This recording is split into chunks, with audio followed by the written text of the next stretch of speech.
So another story on how I became me, Mr. Jolie. I don't know if everybody has like a teacher that like hits home, they remember more than all the others. I remember a lot of my teachers. I had some pretty awesome teachers. I didn't graduate, I dropped out. I was a pain in the ass. But in junior high, Mr. Jolie was the vice principal for the school I was in.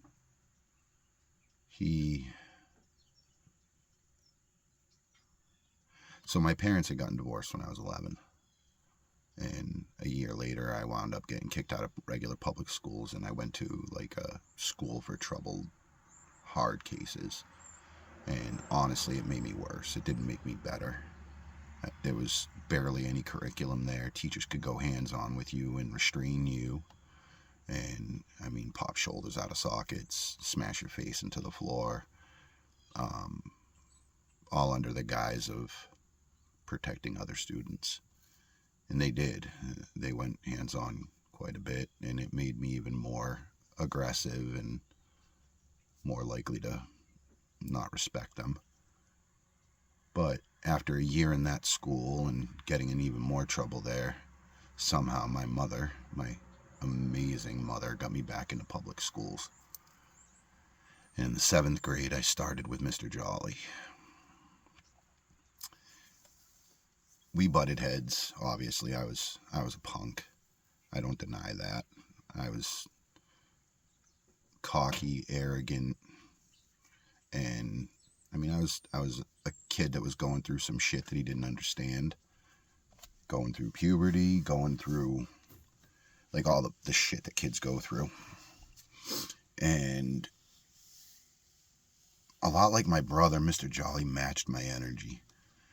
I spent more time in in-house suspension with that guy than I did in any regular class. Just me and him in his office all day, eating lunch there. I almost think he liked it, looking back on it. He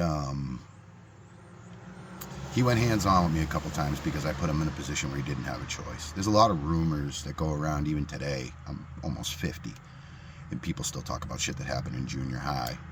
There's a lot of rumors about me hitting him or him actually hitting me, but there was never any like actual physical striking. It was, I mean, there was one time where he came into Miss Moran's English class, and I was actually doing my work this day, but I had somehow got involved in something that I don't really remember. It was over markers, something.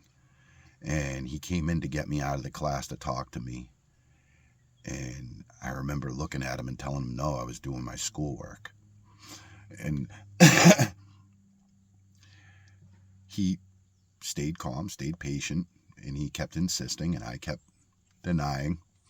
And I don't know what happened, but something in him popped. It was the first time I ever saw Mr. Jolie actually lose his temper. And this man grabbed the back of my chair, and some of you will remember the old starter coats we used to wear, the pullovers with the pocket in the front. I had one of those on. It was a Hornets one. And he grabbed the hood and the back of my collar with the back of the chair. And he dragged me to the back door of the classroom. And he dumped me into the hallway, grabbed my coat, and dragged me out the rest of the way. And on the way walking to the office, he was digging his finger right in here, and he was like really getting in there. And I remember being so pissed at him that I wanted to punch him, but that never happened. Stories about Mr. Driscoll tackling me because he saw me punch Mr. Jolie. I mean, there were so many rumors about me and Mr. Jolie because of the stuff that went on between us. Screaming matches in his office, in the hallways. He just always matched my energy. He never exceeded me, except for that one time. He never exceeded me.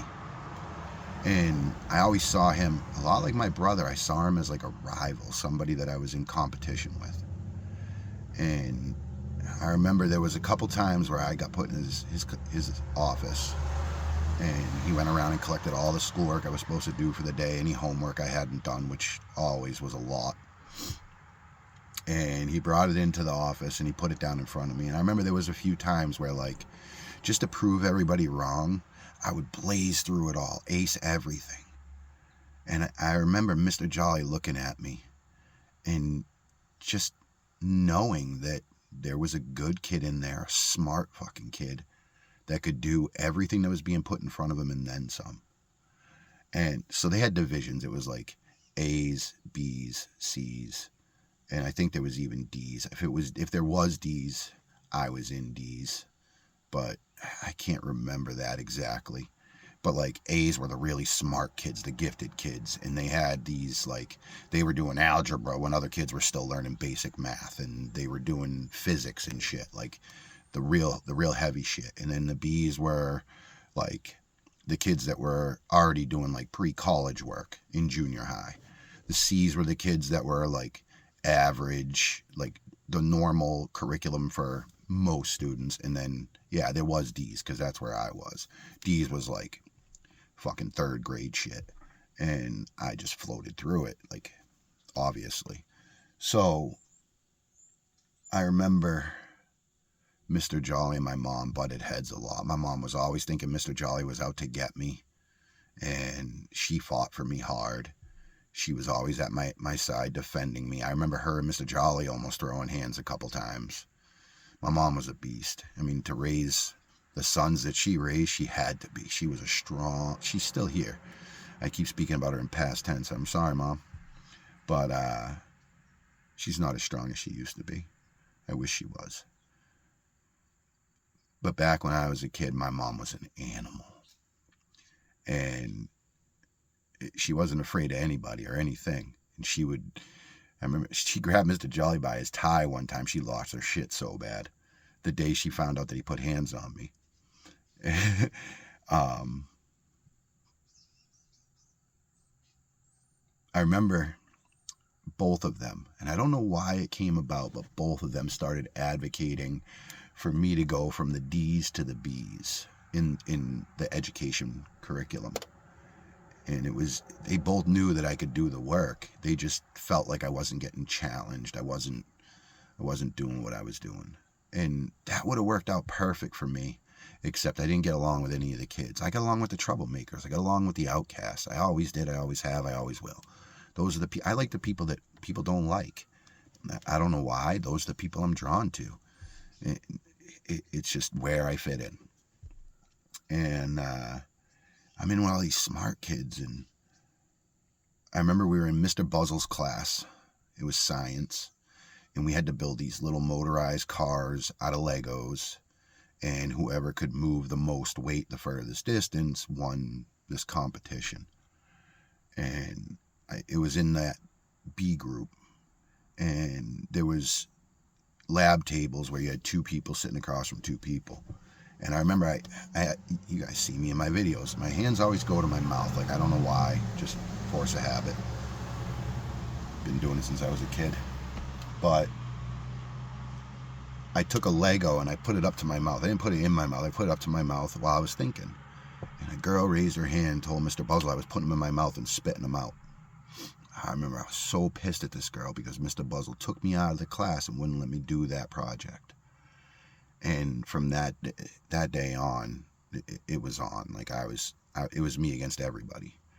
Mr. Jolie didn't understand what caused it, but he saw me falling off. And he became supportive. He became encouraging. He gave me the kind of conversation, the kind of talks, the kind of confidence that a kid in my position needed. And he started becoming a friend. Like, I started seeing him for who he was. At the end of the year, 8th grade, I got expelled. I got expelled because I had just taken everything too fucking far. I don't remember how the altercation happened, but there was a physical altercation between me and another kid, and it had just become enough. They had had enough. And I don't blame them. I deserved to get tossed. I wasn't helping any other kids. I was a distraction. I was an obstacle. Looking back as an adult, I know that now. And, I mean, back then ADHD didn't exist. Like, I mean, shit, I might even be autistic. Something was up. I obviously had some struggles besides the emotional shit that I was going through. But Mr. Jolie never, ever gave up on me. And it wasn't until years after I had dropped out of high school and I had 2 kids of my own.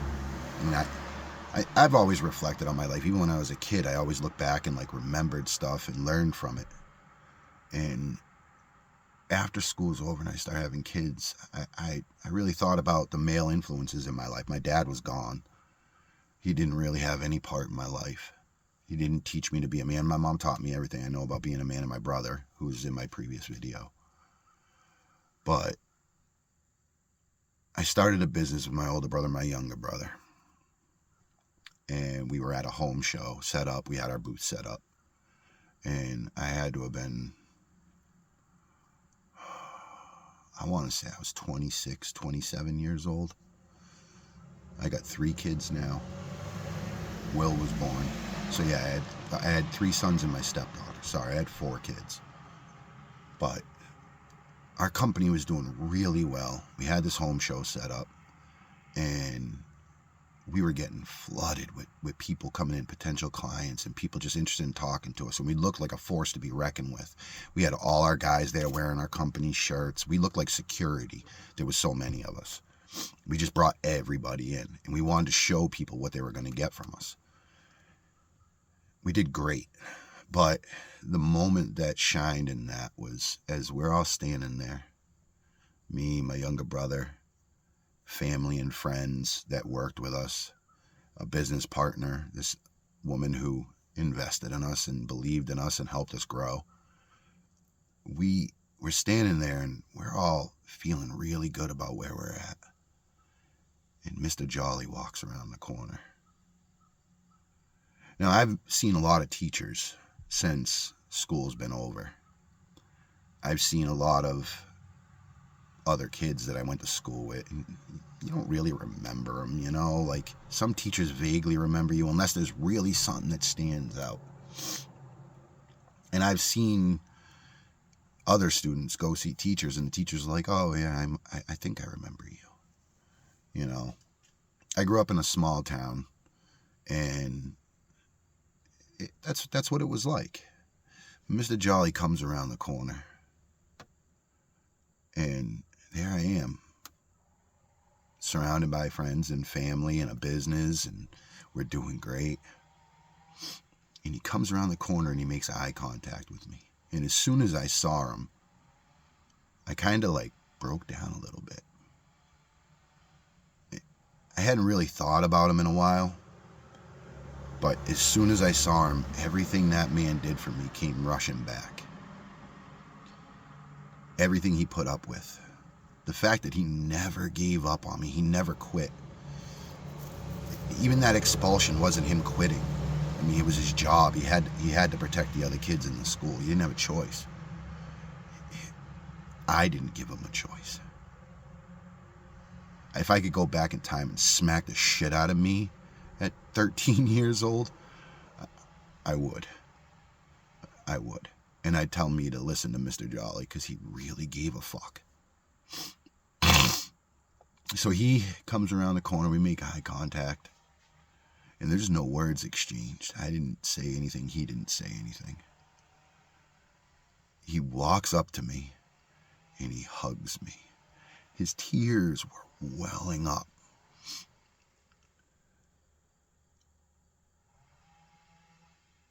He was proud.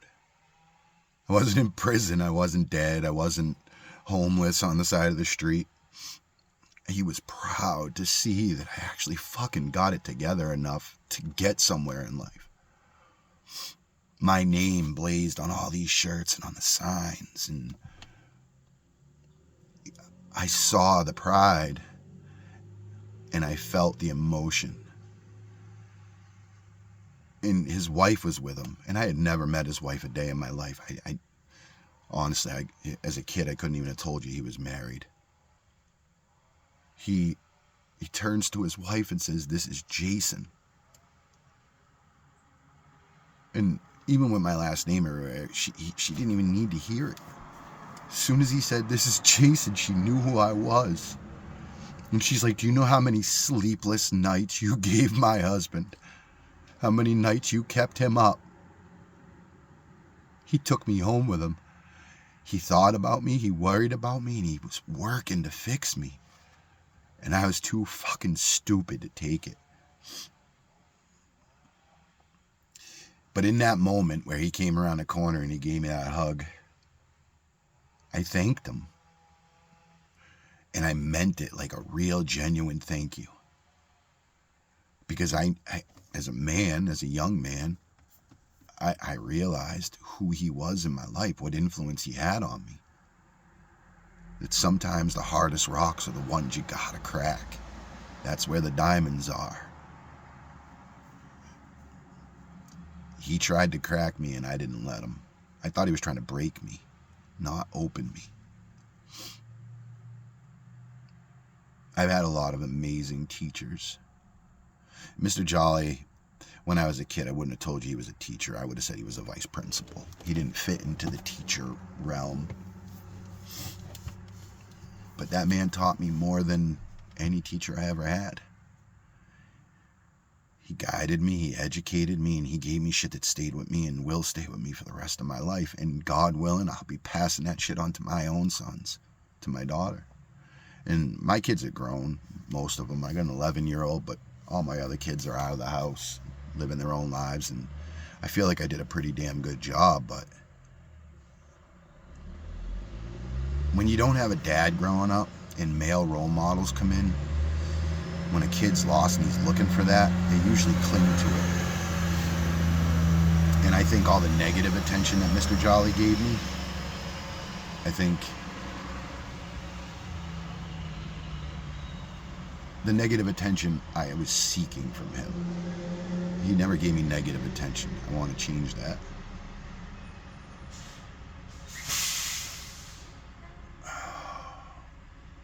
I don't know how to put it into words, and I should have thought about this a little bit more before I started making a video.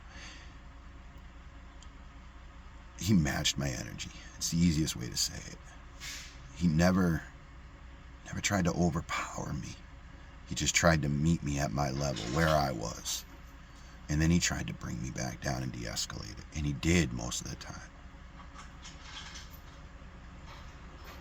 That man has more heart than probably any man I've ever known. And any kid who had him as a teacher is blessed. Mr. Jolie, I thank you. If you ever see this,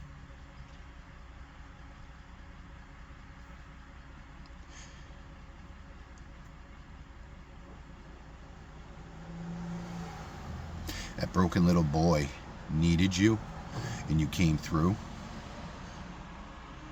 and you did some shit that you didn't have to do. You mean the world to me. And I'm grateful that you came into my life when you did, because I don't know where I would have ended up if you weren't there to fight back against everything I was doing to myself.